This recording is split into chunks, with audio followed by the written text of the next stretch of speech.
Hello everyone, welcome to English में Tyagi passion section. This is Grishma. आज हम डिस्कस करने जा रहे हैं बिहार शिक्षक भर्ती के लिए साइंस की क्लास, और इसमें हम डिस्कस करने जा रहे हैं क्लास 7 को। पहले हम क्लास 6 को कम्प्लीटली डिस्कस कर चुके हैं, उन सभी वीडियोस का लिंक आपको डिस्क्रिप्शन में मिल जाएगा। और क्लास 7 के भी हम 8 चैप्टर डिस्कस कर चुके हैं, उन सभी वीडियोज़ का लिंक भी आपको डिस्क्रिप्शन में ही मिल जाएगा। तो आज हम इसमें डिस्कस करने जा रहे हैं चैप्टर 9। तो इसका नाम है गंदे जल का निपटान। और मैंने बिहार जीके के लिए प्लेलिस्ट भी बनाई हुई है बिहार जीके के क्वेश्चंस की के लिए, वो भी काफ़ी हेल्पफुल रहेंगे। उन सभी वीडियोस का लिंक भी आपको डिस्क्रिप्शन में ही मिल जाएगा बिहार शिक्षक भर्ती की प्लेलिस्ट में। तो फर्स्ट पॉइंट आता है इसमें अपशिष्ट जल।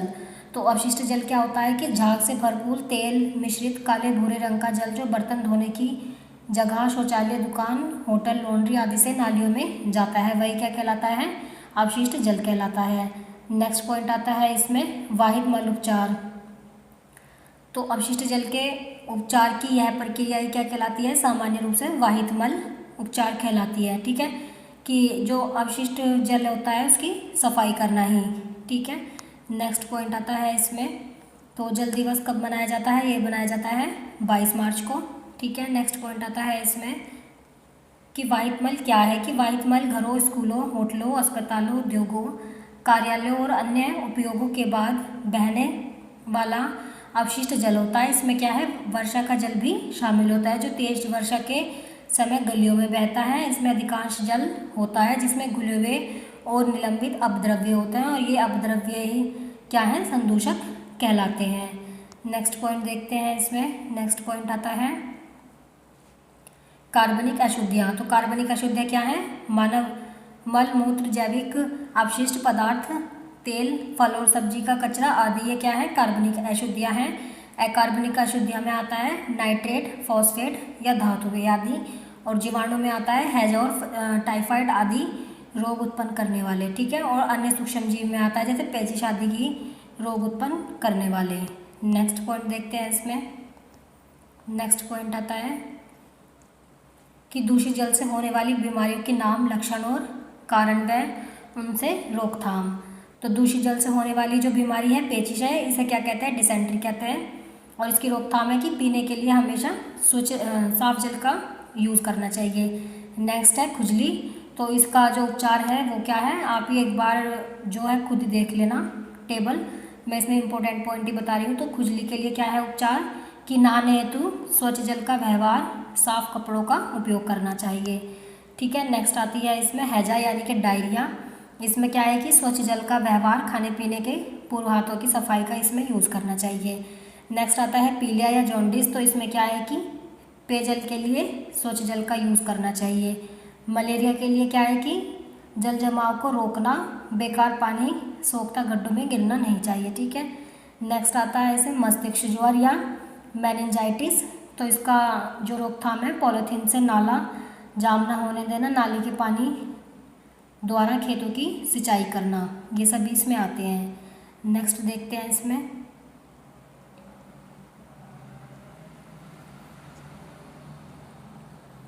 नेक्स्ट पॉइंट है अपने प्रदेश में गंदे जल के निपटान की स्थिति। तो पटना में राजेंद्र नगर एवं कंकड़बाग के कुछ भागों में शौचालय से निकलने वाले वाहित मल के लिए निकास नली प्रणाली है। और ये पटना में गंदे जल के निकास के लिए 3 प्रकार का नाला है। पहला पक्का नाला, दूसरा कच्चा नाला और तीसरा क्या है? भूगर्भ नाला। नेक्स्ट पॉइंट देखते हैं इसमें। नेक्स्ट पॉइंट आता है पंप हाउस। तो पंप हाउस क्या है कि बड़े नालों से गंदे पानी का जो एकत्रीकरण जगह जगह पर अवस्थित होता है, वही सभी क्या है? पंप हाउस कहलाते हैं। ठीक है, नेक्स्ट है वाहित मल युक्त गंदे जल का उपचार। तो गंदे जल में कई प्रकार के रोग फैलने वाले जीवाणु या विषाणु होते हैं। पानी में घुलित ऑक्सीजन इन जीवाणुओं के द्वारा लिए जाने से ऑक्सीजन की मात्रा बहुत कम रहती है। इन सभी जीवाणुओं को नष्ट कर दिया जाए तो ऑक्सीजन की खपत कम होगी, इसलिए गंदे जल को ग्रिड चैम्बर में डालकर उसके ठोस पदार्थ को अवक्षेपित कराया जाता है तथा रासायनिक विधियों के द्वारा सभी जीवाणुओं को मुक्त किया जाता है।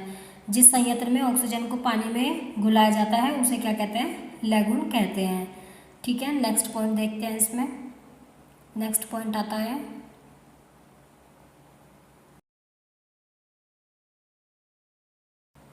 तो नेक्स्ट पॉइंट देखते हैं इसमें। हमने क्या सीखा कि झाग से भरपूर तेल मिश्रित काले भूरे रंग का जल जो कई स्थानों से नालियों में जाता है वह अपशिष्ट जल कहलाता है। और बहने वाला मल द्रव रूपी अपशिष्ट होता है जिसमें घुले हुए और निलंबित अपद्रव्य होते हैं। जल जनित रोगों का कारण दूषित जल एवं अनुपचारित मानव मल होता है।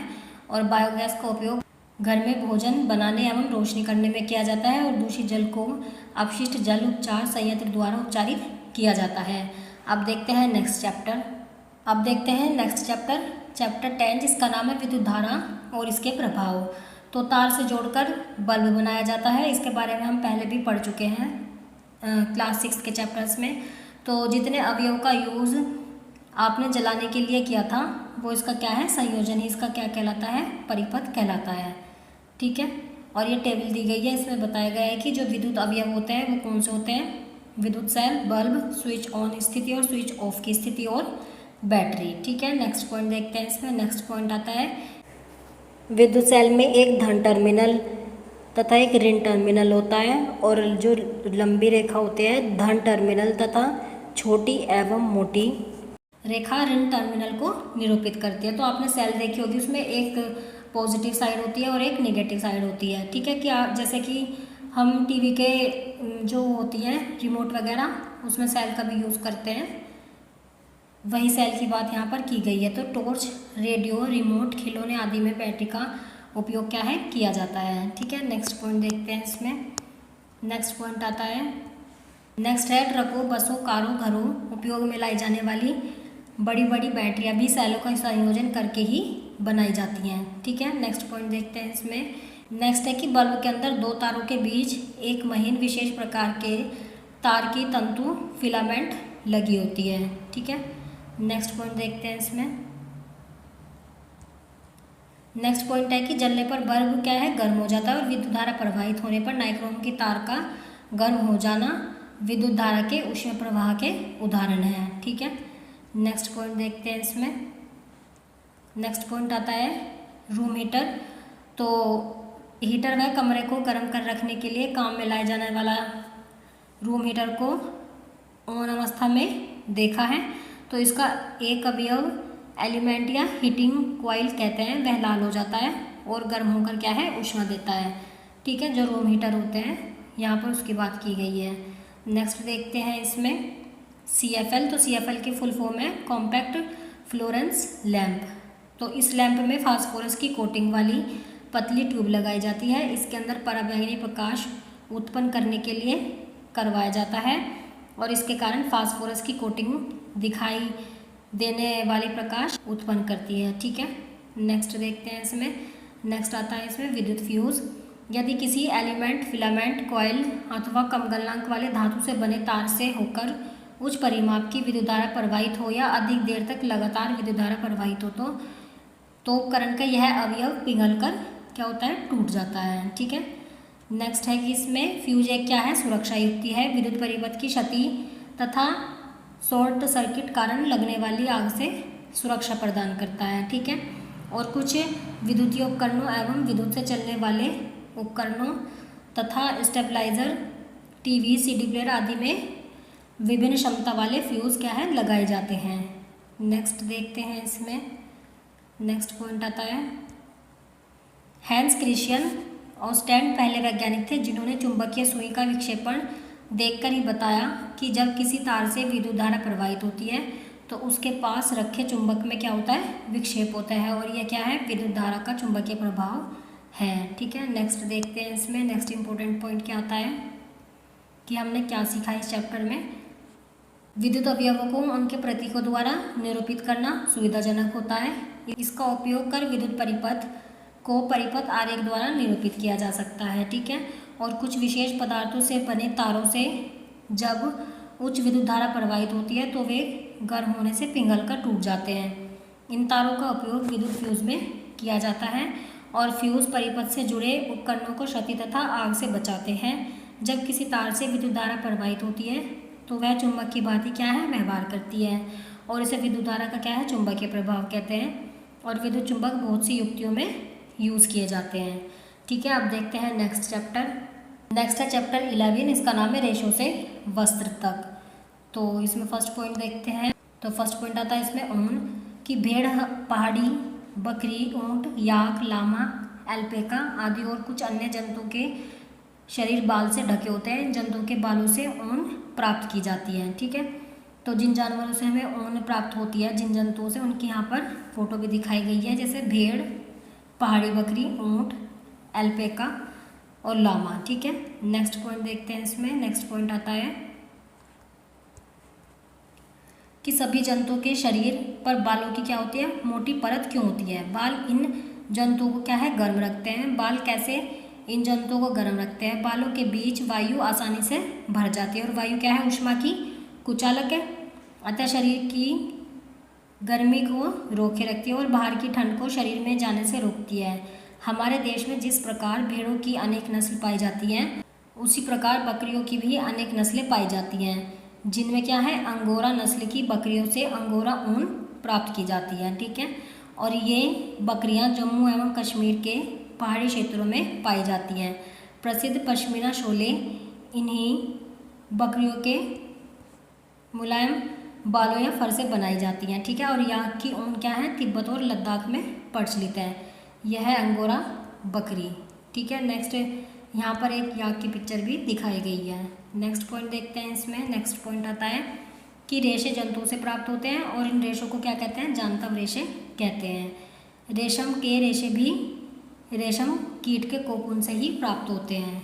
ठीक है, नेक्स्ट पॉइंट देखते हैं इसमें कि रेशों से ऊन प्राप्त करना।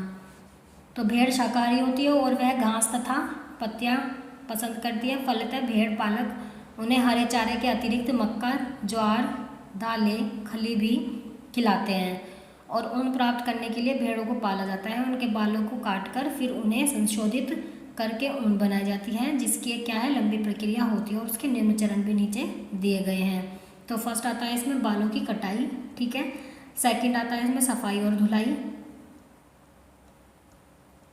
फिर आता है छटाई, फिर आता है बालों को सुखाना, नेक्स्ट आता है रंगाई करना और फिर आता है इसमें रेशों को सीधा करके सुलझाना। तो नेक्स्ट आता है बुनाई। ठीक है, नेक्स्ट पॉइंट देखते हैं इसमें व्यावसायिक संकट। तो ऊन उद्योग के छटाई विभाग में काम करने वालों का कार्य क्या है, जोखिम भरा है, क्योंकि वे एंथ्रेक्स नामक जीवाणु द्वारा क्या होती है, संक्रमित हो जाते हैं, जिसके कारण इसे शॉर्टेड डिजीज भी कहा जाता है। किसी भी उद्योग में ऐसे जोखिमों को झेलना व्यावसायिक संकट कहलाता है। ठीक है, नेक्स्ट आता है इसमें रेशम के कीट रेशम के रेशों को बनाते हैं, जिसके कारण रेशम के रेशे क्या हैं, जांतव रेशे कहे जाते हैं। और रेशम प्राप्त करने के लिए रेशम के कीटों को पालन रेशम कीट पालन या सेरिकल्चर कहलाता है। ठीक है, नेक्स्ट देखते हैं इसमें कि रेशम कीट का जो जीवन चक्र होता है उसकी कितनी अवस्थाएं होती हैं, 4 अवस्थाएं होती हैं। नेक्स्ट पॉइंट देखते हैं इसमें कई अलग अलग कीटों से रेशम बनाया जाता है, जैसे कि तसर रेशम। ठीक है, ये पिक्चर दिखाई गई है तसर सिल्क कीट की।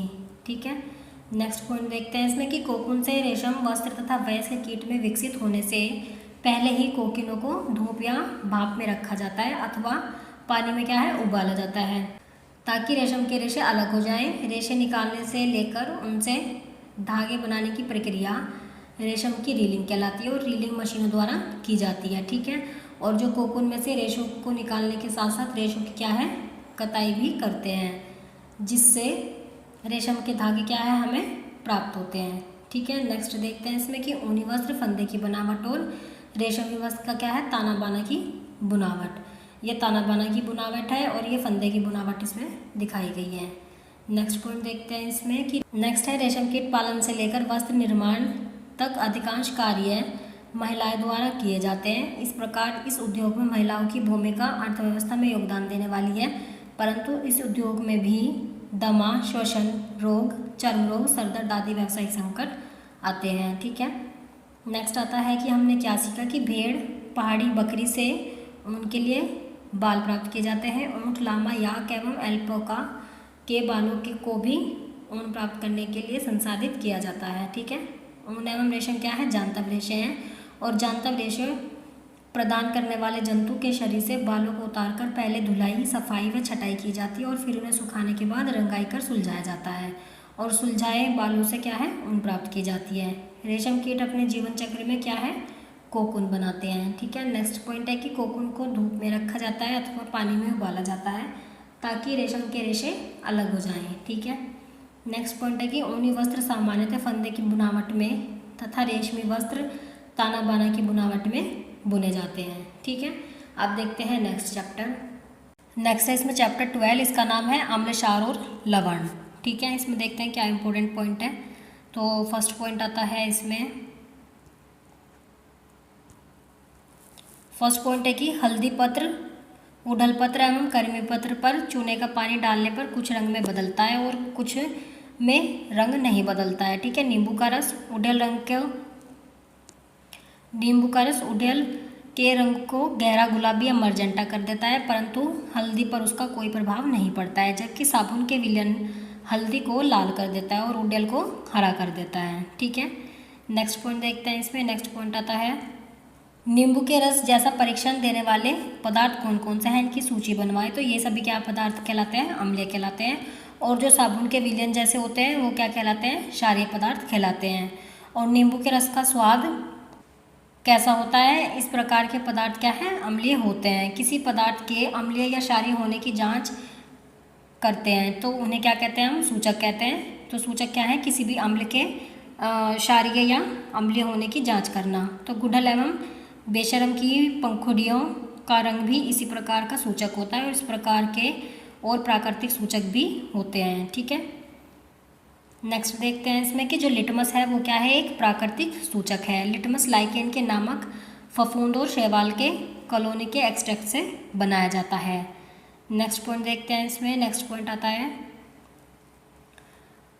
आता है कुछ ऐसे विलयन जो नीले लिटमस को लाल कर देते हैं वो क्या है, अम्लीय विलयन कहलाते हैं। और जो लाल लिटमस को क्या कर देते हैं, नीला कर देते हैं, वो क्या है, क्षारीय विलयन कहलाते हैं। ठीक है, नेक्स्ट पॉइंट देखते हैं इसमें उदासीन विलयन। तो वे विलयन जिनका नीले और लाल लिटमस पर कोई प्रभाव नहीं पड़ता वही क्या है, उदासीन विलयन कहलाते हैं। ठीक है, नेक्स्ट पॉइंट देखते हैं इसमें।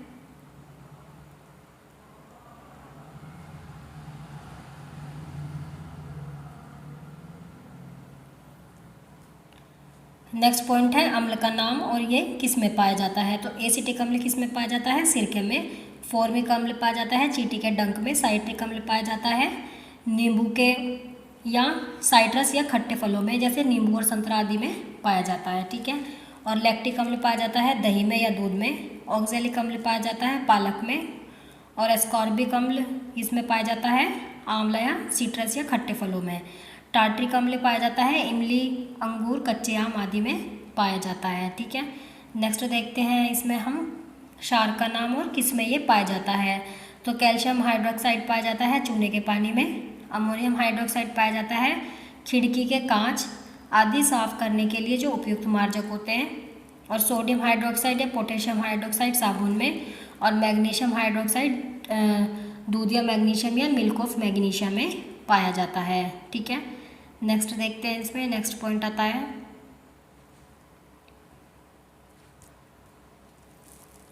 कि जब विलयन क्षारीय होता है तो फिनाफ्थलीन गुलाबी रंग देता है और जब विलयन अम्लीय होता है तो ये क्या है, रंगहीन हो जाता है। ठीक है, जब किसी अम्लीय विलयन में क्षारीय विलयन मिलाया जाता है तो दोनों विलयन एक दूसरे के प्रभाव को उदासीन करते हैं और दूसरे शब्दों में कहें तो अम्ल तथा क्षार दोनों की ही प्रकृति लुप्त हो जाती है। इस प्रकार बना विलयन न तो अम्लीय होता है और न ही क्षारीय होता है। तो ये कैसा विलयन कहलाता है, उदासीनीकरण विलयन ये कहलाता है। नेक्स्ट पॉइंट देखते हैं इसमें कि उदासीनीकरण अभिक्रिया में सदैव ऊष्मा निकलती है और विमुक्त ऊष्मा से अभिक्रिया मिश्रण का ताप बढ़ जाता है और उदासीनीकरण अभिक्रिया में नया पदार्थ बनता है जो कि लवण कहलाता है और अम्लीय क्षारीय तथा उदासीन प्रकृति का हो जाता है। तो अम्ल प्लस क्षार क्या बनता है, लवण, जल और ऊष्मा। ठीक है, नेक्स्ट पॉइंट देखते हैं इसमें।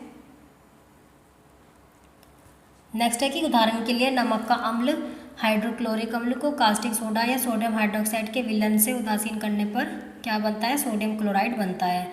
तो HCl NaOH क्या बनता है, NaCl, जल और ऊष्मा। ठीक है, नेक्स्ट पॉइंट देखते हैं इसमें कि ध्यान रखें सभी उदासीन विलयन लवण के विलयन नहीं होते, जैसे कि शक्कर का विलयन या स्टार्च का विलयन उदासीन तो होता है पर शक्कर और स्टार्च क्या है, लवण नहीं है। नेक्स्ट देखते हैं इसमें। नेक्स्ट पॉइंट आता है कि दैनिक जीवन में उदासीनीकरण। नेक्स्ट आता है अपचन।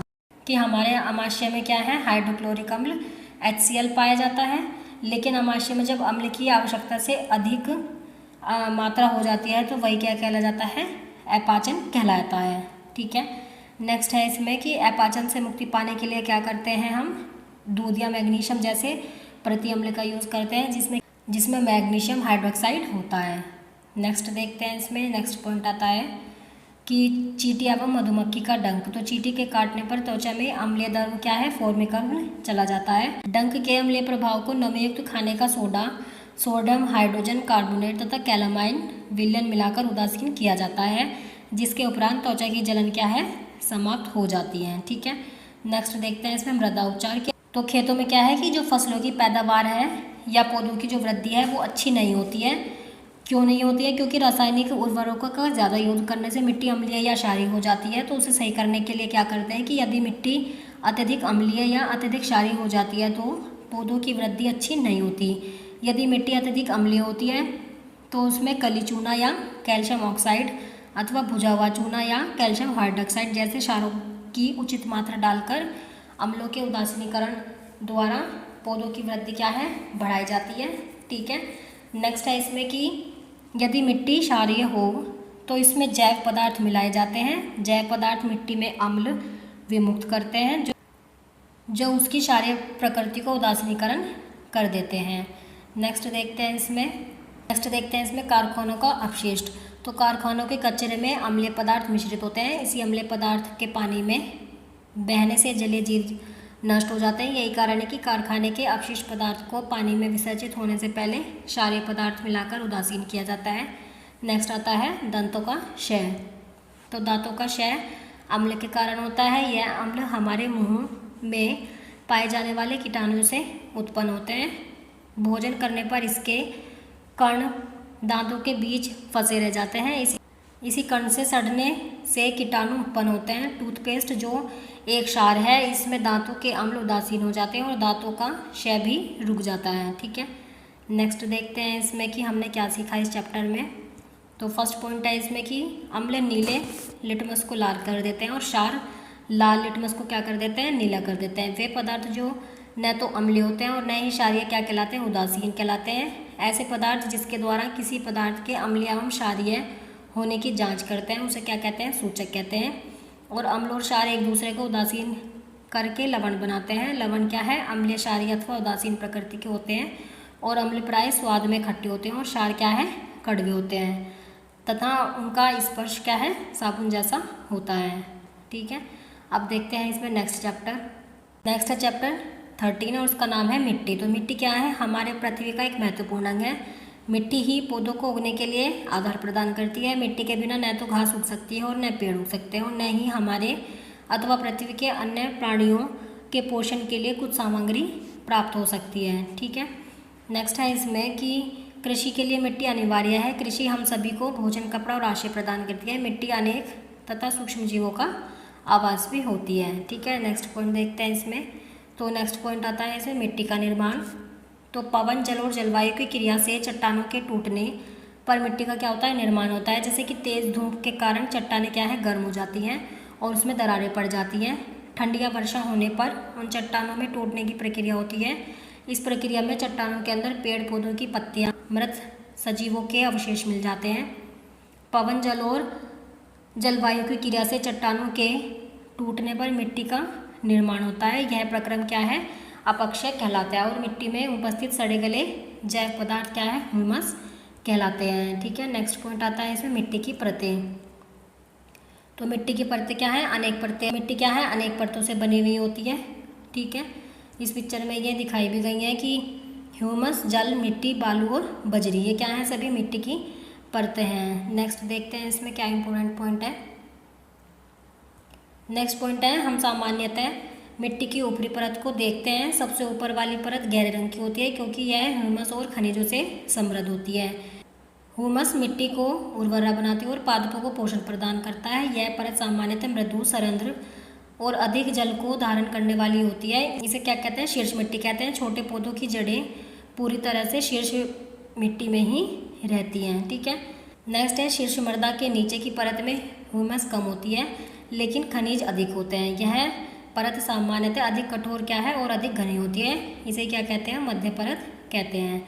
तीसरी परत जो दरारों और विदारुमुक्त चट्टानों के छोटे ढेलों से बनी होती है, इस परत के नीचे आधार शैल होता है जो कठोर होता है और इसे क्या कहते हैं, कुदाल से खोदना कठिन होता है। नेक्स्ट देखते हैं हम इसमें मिट्टी के प्रकार। तो मिट्टी के प्रकार में फर्स्ट है बलुई मिट्टी। तो इसमें क्या है कि जो मिट्टी के कण होते हैं, बड़े कणों का अनुपात क्या है इसमें अधिक होता है। नेक्स्ट है चिकनी मिट्टी। इसमें क्या है, सूक्ष्म कणों का अनुपात अपेक्षाकृत क्या है, अधिक होता है। और थर्ड आती है इसमें दोमट मिट्टी। तो इसमें क्या है कि बड़े और छोटे कणों की मात्रा लगभग समान होती है।